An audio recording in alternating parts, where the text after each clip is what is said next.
Intervene whenever we decide it's in our national security interest to intervene. And if you don't like it, lump it. The problem with America is not that we go around marauding around the world imposing ourselves. The problem with America in the last 10, 15 years since the end of the Cold War, really in the last 60 years, is that we've been too slow to get involved. I don't know how many Iraqi civilians were killed, but I can assure you that the number is the absolute minimal that it's possible in modern warfare.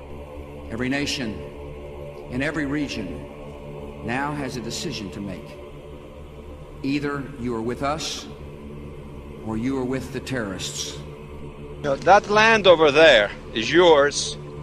You'll go back to it one day because your fight will prevail and you'll have your homes and your mosques back again because your cause is right and God is on your side.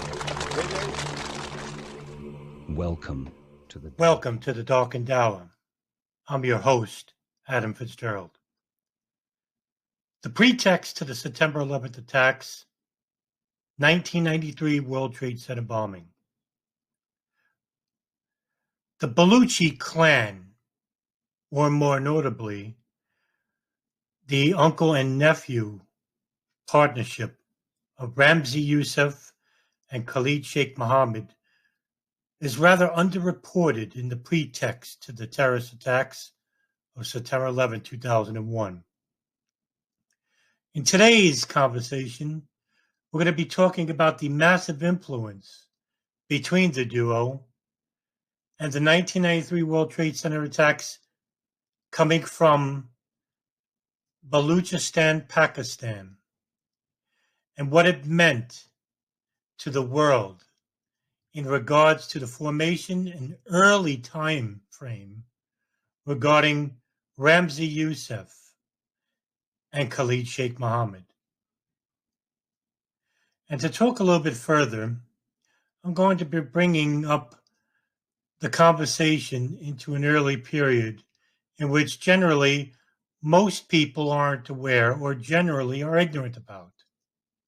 And that is because largely the legacy media has no care in educating the public about these two individuals who have a resounding importance on our daily lives regarding these two magnificent attacks upon our country. We'll start in Balochistan, Pakistan, the largest province which forms southwest of the country, with Quetta as its main capital. Islam is the predominant religion here, at a 99% capita rate, even though it has a minority of Pashtuns and Pakistani Christians. Balochistan is indeed a thoroughfare between Afghanistan and India. According to very sparse information, it is here where Abdul Basit Muhammad Abdul Karim would begin his childhood. Although he was born in Kuwait, his family would move back to Pakistan in the mid-1980s. Abdul Karim's father, Muhammad Abdul Karim, would be considered an ajam, meaning Arabic, meaning which would not be of his mother tongue. He was an illiterate. Very little information exists regarding Abdul Basit's childhood and his family. From what is known, while living in Pakistan, he was sent to the United Kingdom to further his education and escape the dirt roads of Balochistan, which was, in the 1980s, a neighborhood which catered to the Mujahideen fighters arriving to train and become a Mujahid in the Afghan war against the Soviet invaders. It is also rumored here that Yousef would join the Muslim Brotherhood as well. Other notable family members would include Khalid Sheikh Muhammad, whose family was not as obscure as Basit's, however. Basit's maternal uncle, KSM, would claim Baluchistan his birthplace. His father, Sheikh Muhammad Ali Dostan Baluchi, was a Deobandi imam who moved the family to Kuwait from Baluchistan in the 1960s. His mother, Halima Muhammad. It is not known at what date KSM was born. Some say March 1st, 1964. Others, April 14th, 1965.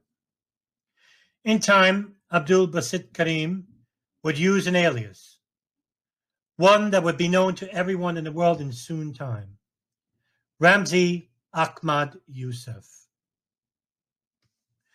There are rumors during this period of Yousef's life that the Central Intelligence Agency had recruited Yousef as part of its Operation Cyclone operation, where the CIA had helped Afghan and Islamic Mujahideen fighters in training camps located in Peshawar in Islamabad, Pakistan, against the Soviets. According to a 1995 Newsday article, now defunct, from the quoted History Commons, quote, FBI officials are also considering a probe of whether the CIA had any relationship with Yousef, who fought with the CIA-financed Mujahideen in Afghanistan in the 1980s, end quote. Yousef went to study electrical engineering while at the Swansea Institute in Wales. While on a semester break in 1988, Yousef arrived in Peshawar and began training in computer-aided electrical engineering.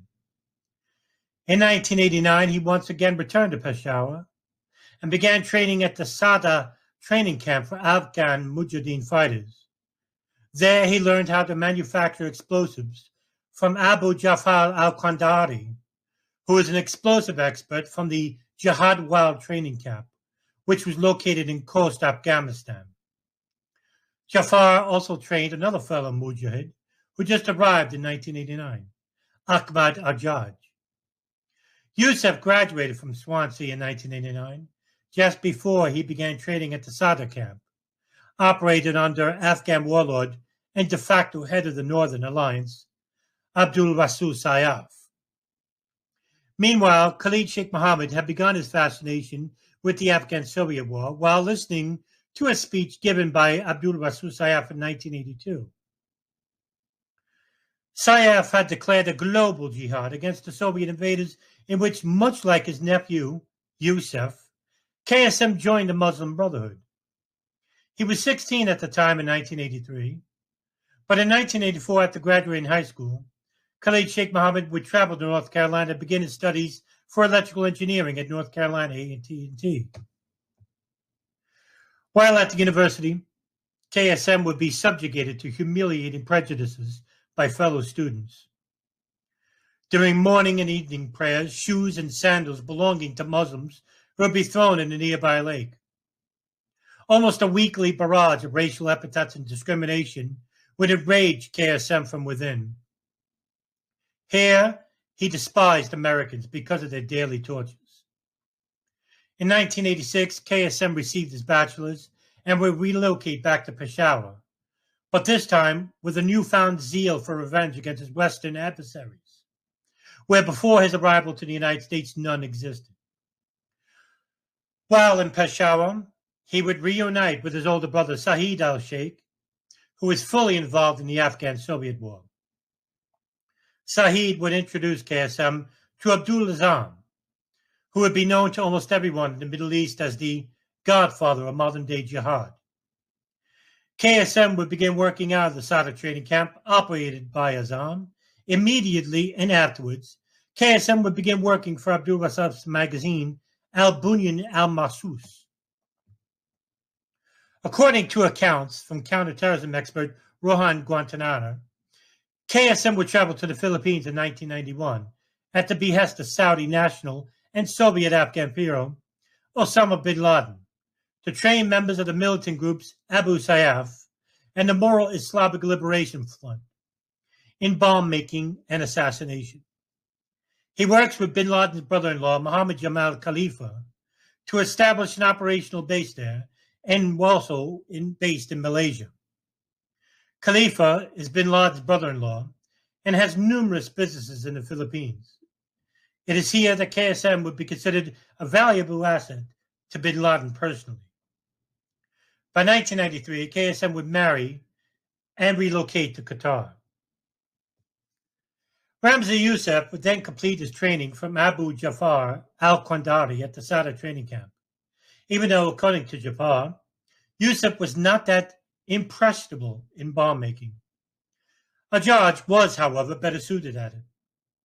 Ajaj, along with Yousef, would then travel to the mountainous Paktia province near Tora of Afghanistan to train in explosives at the Chaldean camp. The camp was run by a Saudi, Khalid Sheikh Muhammad al-Habashi. The camp was at odds with the Al-Qaeda camp, however, which differed at the religious ideology, and was at odds with Osama bin Laden due to al-Habashi's insistence that bin Laden not kill civilians during his jihad against the West. The Taliban would notice the division between the two and force the camp to shut down by the summer of 2000. Meanwhile, a local imam at the Al-Farouk Mosque located in Brooklyn, New York, Omar Abdul Rahman, would begin planning to bomb Jewish neighborhoods and other high-valued American targets. Rahman was also known to others as the Blind Sheikh. He was head of the Gamma Islamiyah, which was a terrorist training organization in Egypt. The de facto head of Gamma Islamiyah in Egypt, he had tapped a personal bodyguard of his to construct bombs to the man's previous experience in the Special Armed Forces while in Egypt. His name was Imad Salem. Salem, meanwhile, was working as an undercover informant for the New York Joint Terrorism Task Force and the FBI supervised by Nancy Floyd. But the FBI had pulled Salem out of the operation. It left a void for Rahman, who called Abdul Azam in Peshawar. The recommendation for the replacement? Ramzi Yousef. Both Yousef and a judge would leave the country of Pakistan, and on August 31st, 1993, using the services of local Pakistan travel agent, board Pakistan International Airlines 703 to Karachi, and then to JFK Airport in New York City. Ajaj and Yousef together had 5 passports and numerous documents supporting their aliases. A Saudi passport showing signs of alteration, an Iraqi passport bought from a Pakistani official, a photo substituted Swedish passport, a photo substituted British passport, a Jordanian passport, identification cards, bank records, education records, and medical records. While awaiting a JFK secondary immigration inspection, a judge would produce a crudely made passport in which he would state that he was Swedish. The passport was legitimate, belonging to a Swedish citizen who had attended a training camp in Pakistan and surrendered his identity cards to those who ran the camp. But the judge had used simple paste to plaster his own photograph over the legitimate owner. The inspectors noticed it right away and held the judge along with his belongings that when inspectors found inside was quite revealing. While in an immigration national inspection waiting room, inspectors Mark Cosine and Robert Malfonte would look through a judge suitcase. In it they found bomb-making manuals, videos and other materials on possible weapons and explosives assembly, letters referencing his attendance at training camps, anti-American and anti-Israeli materials, instructions on document forgery, and 2 rubber stamp devices to alter the seal on passports issued from Saudi Arabia. Included in on one of the manuals is a very interesting document which was written in 1982. It had the title Al-Qaeda, which would mean that 7 years prior to the group's formation, it was used in a context many years prior to which it was even acknowledged as a group. Agents of INS immediately called the FBI's Joint Terrorism Task Force and the Alcohol, Tobacco, and Firearms Unit. Both agencies declined to get involved in the incident. A judge would be held in the detention center pending his situation by New York courts on what to do with him. Yousef, however, saw what was happening with the judge. Yousef produces an Iraqi passport bearing a visa issued by the Pakistan Embassy in Pakistan before an INS officer. Yousef would request for political asylum. He would be held and questioned in INS for 3 days. The INS officer who inspected Yousef upon arrival requested he not enter the country, but due to overcrowding on the detention cells, he was given a future date for court regarding his situation. To Yousef's surprise, he was freed, and although he had little to no money, he managed to pick up a taxi ride into New Jersey by a Pakistani taxi driver who showed pity to Yousef's plight. The ride was free of charge. Yousef would arrive at the Al Farouk Mosque in Brooklyn. A short while later, he would sleep inside his makeshift room on a cot. A judge, meanwhile, would be closely investigated while being held.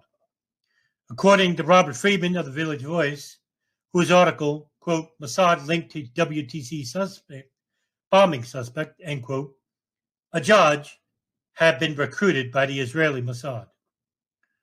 Quote, the FBI had identified a judge as a senior Intifada activist in the occupied territories, having close ties to both Al-Fatah, a consistent group of the Palestinian Liberation Organization, and Hamas, a Palestinian Islamic fundamentalist organization.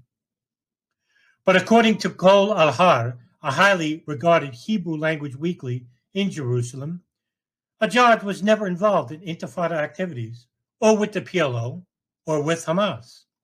Citing court papers and other sources, Kol Harar says that far from being a political activist, Ajad was actually a small-time crook who was arrested in 1988 for counterfeiting U.S. dollars.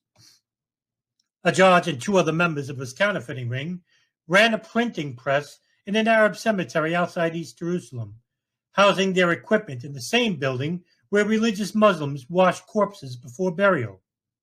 When Israeli police raided the cemetery, they arrested Ajad, who was holding some $100,000 of bogus U.S. currency. Another member was carrying an antiquated pistol. Ajad was convicted for counterfeiting and sentenced to 2.5 years. It was during his prison stay that Mossad, Israeli CIA, apparently recruiting him, saying Israeli intelligence sources. By the time he was released, after having served 1 year, he had seemingly undergone a radical transformation. The common crook had become a devout Muslim and hardline nationalist. Soon after, he was arrested for smuggling weapons into the West Bank, allegedly for Al-Fatah. End quote. From September 1992 onward, Yousef would continue to remain in contact with the judge, even though he was incarcerated. A judge never contacted Yousef directly. Calls were patched to Big Five Hamburgers in Dallas from associates that Judge knew, as the judge had once residency in Houston, working as a pizza delivery driver while living inside the United States after he was released from prison by Israeli authorities. The judge would remain busy, assisting Yousef in constructing a bomb which would now be used in an attack inside the North Tower at the World Trade Center. The operation would be known only to Ramzi Yousef and Abdul Rahman. Through the luck that followed, Yousef from inside an INS detention cell, it would follow him to Brooklyn by the way of a cab ride, to the Al Farouk Mosque, where he would replace Imad Salem as the constructor of a bomb which would later be placed inside a rider truck on that cold morning of February 26, 1993. Ajad would be released from prison on March 1st, 1993, just 3 days after the World Trade Center bombing. Immediately after declaring himself as the perpetrator to a phone call in Lower Manhattan, Yousef would flee to Pakistan. Meanwhile, Khalid Sheikh Muhammad was living inside Qatar. The citizens of New York City and elsewhere in the United States wouldn't be as lucky from hereafter, as the terrorist activities of Ramzi Yousef, Omar Abdul Rahman, and Khalid Sheikh Muhammad, with the intelligence services as a watchful eye from near and afar, would visit it with complete and utter destruction, which would then give the world a makeshift conversion into an Orwellian nightmare for all of time. This completes an episode of The Darkened Hour. My name is Adam Fitzgerald, and we will continue with the next episode next time.